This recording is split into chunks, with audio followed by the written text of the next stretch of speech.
Shalom, salam sejahtera bagi kita semua. Selamat berjumpa. Saudara, hari ini kita akan membaca dan mendengarkan firman Tuhan. Namun sebelumnya, mari kita berdoa. Tuhan Yesus, Gembala kami yang baik, saat ini kami menyiapkan hati kami yang sangat rindu untuk mendengarkan firman-Mu. Sapaan firman-Mu lah yang akan menguatkan kami menjalani kehidupan di dunia ini dengan segala macam cobaan, godaan, dan tantangan dan pergumulan di dalamnya. Kami telah sedia membaca firman-Mu, kuasai kami dengan Roh Kudus-Mu, supaya firman ini akan menjadi berkat rohani buat kami semua. Dalam nama Yesus kami berdoa. Amin. Injil Matius pasal 8 ayat 28 sampai dengan 34. Injil Matius pasal 8 ayat 28 sampai 34. Lembaga Alkitab Indonesia memberi judul 2 orang yang kerasukan disembuhkan. Firman Tuhan. Setibanya di seberang, yaitu di daerah orang Gadara, datanglah dari pekuburan 2 orang yang kerasukan setan menemui Yesus. Mereka sangat berbahaya, sehingga tidak seorang pun yang berani melalui jalan itu. Dan mereka itu pun berteriak, katanya, "Apa urusanmu dengan kami, hai anak Allah? Adakah engkau kemari untuk menyiksa kami sebelum waktunya?" Tidak jauh dari mereka itu sejumlah besar babi sedang mencari makan. Maka setan-setan itu meminta kepadanya, katanya, "Jika engkau mengusir kami, suruhlah kami pindah ke dalam kawanan babi itu." Yesus berkata kepada mereka, "Pergilah." Lalu keluarlah mereka dan masuk ke dalam babi-babi itu. Maka terjunlah seluruh kawanan babi itu dari tepi jurang ke dalam danau dan mati di dalam air. Maka larilah penjaga-penjaga babi itu, dan setibanya di kota, diceritakannya lah segala seteru juga tentang orang-orang yang kerasukan setan itu. Maka keluarlah seluruh kota mendapatkan Yesus, dan setelah mereka berjumpa dengan Dia, mereka pun mendesak supaya Ia meninggalkan daerah mereka. Amin. Saudara-saudara, hari ini saya mengajak kita melihat perikop bacaan dari Matius pasal 8 ayat 28 sampai 34 ini, dan saya simpulkan dengan mau mengatakan, percaya melahirkan pengharapan. Anda percaya Yesus, Anda akan dapatkan pengharapan yang lebih besar di dalam Yesus.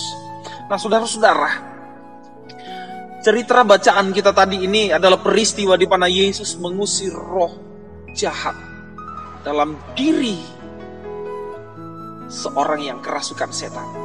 Kalau Matius memang menceritakan 2 orang, tetapi ada kemungkinan ada satu ini menjadi komandonya yang berbicara. Dan Injil yang lain itu Markus dan Lukas menceritakan seorang. Nah, di dalamnya saudara, dia ditanya, "Siapa engkau?" Dan dia mengatakan, "Legion." Legion ini adalah sekelompok. Jadi banyak ya tentang orang jahat. Jadi banyak kejahatan, sekelompok orang jahat yang merasuki seorang pria yang tinggal di daerah yang namanya Gadara, daerah Gerasa. Nah, di situ jelas sekali. Nah, saudara-saudara, saya mau mengatakan bahwa banyak roh jahat di dalam tubuh orang itu. Artinya, ada banyak kejahatan di dalam diri manusia. Oh, ini menjadi soal. Mari kita lihat dulu, saudara-saudara. Ini kan ceritanya jelas bahwa waktu itu Yesus kan dari Kapernaum, lalu menyeberang danau di mana mereka diterpa oleh angin ribut. Itu jelas sekali dalam cerita pasal 8 kalau kita lihat di sana. Nah, waktu mereka habis menyeberang danau, tiba di seberang danau itu di daerah atau tanah orang Gerasa atau orang Gadara itu, maka datanglah orang yang kerasukan setan kepadanya. Nah, ketika ia melihat dari jauh, berlarilah ia. Ini menarik sekali dari bacaan kita. Ketika ia melihat dari jauh, datang mendekati Yesus. Coba bandingkan dengan Markus dan Injil Lukas. Jadi, iblis juga tahu, setan juga tahu. Dari sana, Yesus dari sana. Saudara, sedangkan setan tahu ada Yesus. Manusia gimana? Luar biasa, saudara. Nah, disitulah ketika dari jauh ia berlari untuk menjumpai, mendapatkan Yesus, dan ia menyembahnya. Luar biasa. Setan juga tunduk, saudara. Jadi hati-hati dengan kehidupan kekristenan kita. Kita bisa lihat orang semua begitu taat, begitu setia, begitu kuat beribadah. Ingat, iblis juga tunduk kepada Yesus, saudara. Jadi beda-beda tipis membedakan pareh dengan pare-pare. Disitulah mana manusia yang dipakai oleh Tuhan dan mana manusia yang tidak dipakai oleh Tuhan. Mana manusia yang dikuasai oleh iblis dan mana manusia yang dikuasai oleh Allah. Sepintas sulit membedakannya. Tapi mari kita lihat lebih jauh, saudara. Nah, disinilah cara setan bekerja. Luar biasa firman hari ini, saudara. Mengajar kita melihat cara-cara kerja setan. Nah, setan ini gayanya kalau orang Toraja bilang menyede. Menyede. Jadi dia ada pendekatan, dia menyembah, lalu sesudah itu mengancam. Nah, sudah mengancam, dia cari perhatian lagi. Sesudah cari perhatian, hancurkan. Itu kan gaya-gaya setan. Coba lihat di Alkitab, saudara-saudara. Ketika pencobaan di padang gurun. Kalau engkau mau, kamu ini anak, kamu ini hebat, anak Allah yang penuh kuasa. Itu kan yang terjadi dalam realita manusia pun demikian. Kita lebih banyak dihasut, diangkat karena memang kita mau ini orang-orang yang selalu disanjung tinggi. Kita lupa, saudara, bahwa itu adalah bagian dari pekerjaan iblis, setan. Nah, saudara, kehebatan Yesus adalah dia tahu mana manusia benar dan mana manusia iblis. Dipakai oleh iblis, dipakai oleh setan. Dan karena itu, saudara-saudara, sebagai anak-anak Tuhan, sebagai pengikut Yesus Kristus, kita harus membedakan mana godaan setan dan mana jalan menuju hikmat Allah. Itu penting. Ketika Anda menjalani hidup hari ini, menjalani pekerjaanmu, tantanganmu, usahamu, rencanamu, bahkan pergumulan-pergumulanmu, sekarang tanya, lihat dan buka mata rohani untuk melihat, ini pekerjaan setan atau ini hikmat Allah? Saudara, kenapa Yesus mengeluarkan atau mengusir setan dari dalam tubuh orang itu pindah ke babi? Pertanyaan kan, kenapa? Kasihan babi. Mau mengatakan, saudara, bahwa lebih berharga manusia daripada binatang. Lebih keras lagi saya mau mengatakan bahwa, dan ini jelas sekali, lebih berharga jiwa manusia daripada harta. Lebih berharga diri saudara daripada seluruh kekayaan yang engkau miliki.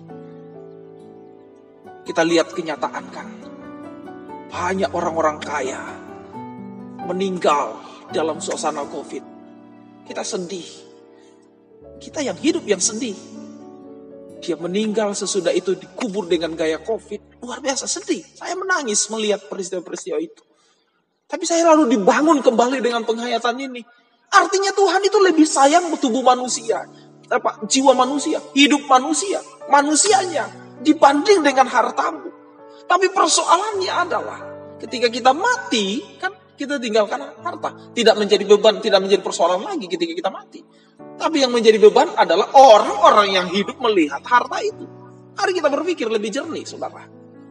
Artinya saya mengajak bahwa Allah lebih mengasihi jiwamu, tubuhmu, hidupmu daripada hartamu.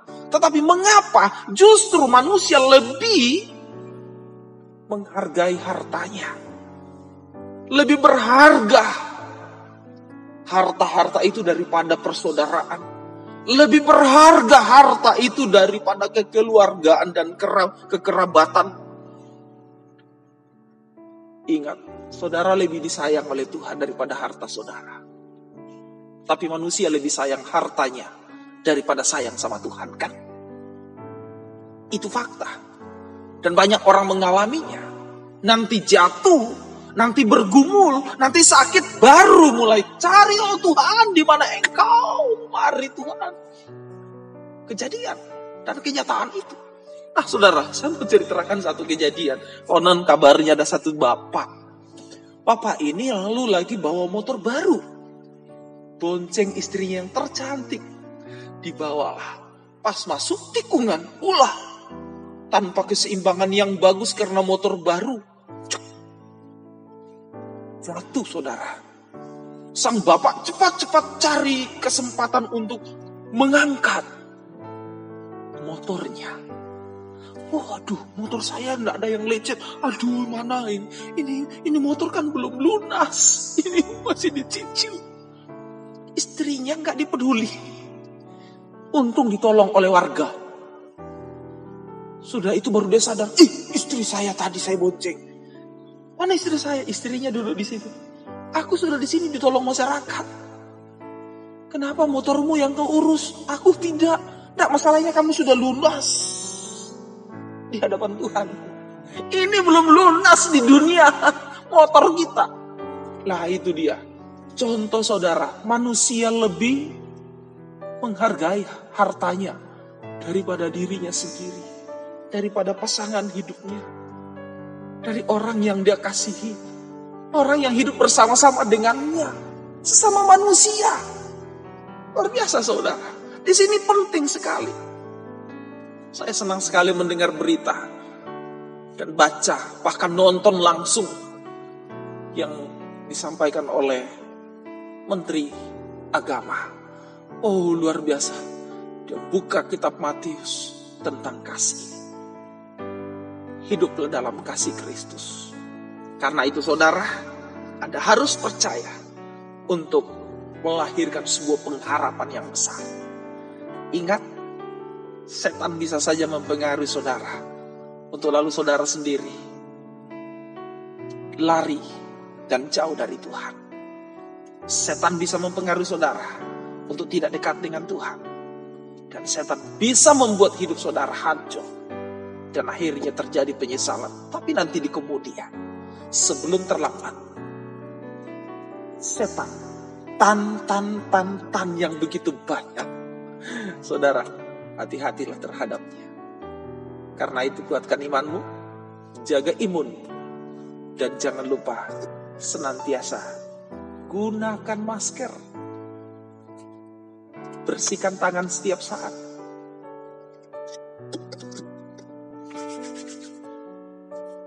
Jaga kesehatan. Tuhan Yesus berkati.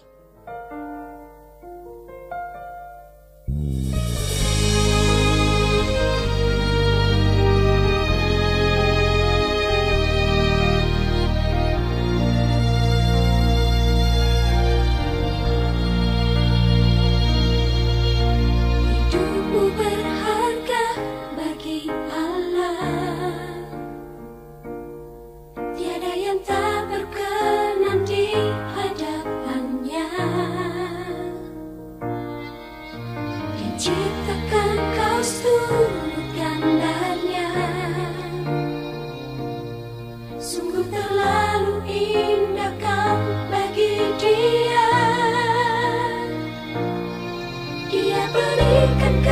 kasih-Nya bagi kita. Dia telah relakan segala-galanya. Dia disalib untuk tebus dosa kita. Karena hidupmu sangatlah berharga. Bulu yang terkulai akan dipatahkannya. Dia akan jadikan indah, sungguh lebih berharga.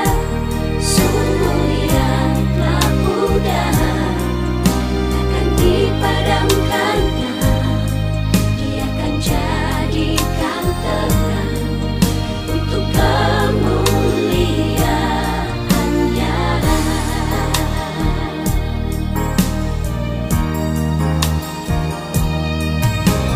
Hidupmu berharga bagi Allah.